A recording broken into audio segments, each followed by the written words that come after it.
അതിരപ്പള്ളിയിൽ വീണ്ടും കബാലി. അതിരപ്പള്ളി മലക്കപ്പാറ റോഡിലിറങ്ങിയ കബാലി 1 മണിക്കൂറോളം വാഹനങ്ങൾ തടഞ്ഞിട്ടു. കാട് കയറിപ്പോയ കബാലി 2 മാസങ്ങൾക്ക് ശേഷമാണ് തിരികെ എത്തുന്നത്. ഷോളയാർ പവർ ഹൗസിനും വാൽവ് ഹൗസിനും ഇടയിൽ ഇന്നലെ രാവിലെ 11 മണിയോടെയായിരുന്നു ഒറ്റയാന്റെ വഴിതടയൽ. കബാലിയുടെ അപ്രതീക്ഷിതമായ വഴിതടയൽ മൂലം KSRTC ബസ് ഉൾപ്പെടെ നിരവധി വാഹനങ്ങളാണ് വഴിയിൽ കുടുങ്ങിയത്. റോഡരികിൽ നിന്ന് പന മറിച്ചിട്ട് തിന്നുകയായിരുന്ന കബാലി പെട്ടെന്ന് റോഡിലേക്ക് ഇറങ്ങുകയായിരുന്നു. ചാലക്കുടിയിൽ നിന്നും മലക്കപ്പാറയിലേക്ക് പോയിരുന്ന വാഹനങ്ങൾക്ക് മുൻപിലാണ് കബാലി നിലയുറപ്പിച്ചത്.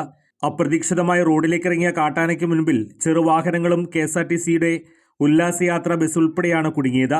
എന്നാൽ ആക്രമണ സ്വഭാവം കാണിക്കാതെ റോഡിൽ നിലയുറപ്പിച്ച കബാലിക്ക് മുൻപിൽ കുടുങ്ങിയ ചെറുവാഹനങ്ങൾ പെട്ടെന്ന് എടുത്തുപോയതിനാൽ അപകടം ഒഴിവായി. തുടർന്ന് ബസിന് നേരെ ആന വന്നെങ്കിലും പിന്തിരിഞ്ഞു പോവുകയായിരുന്നു.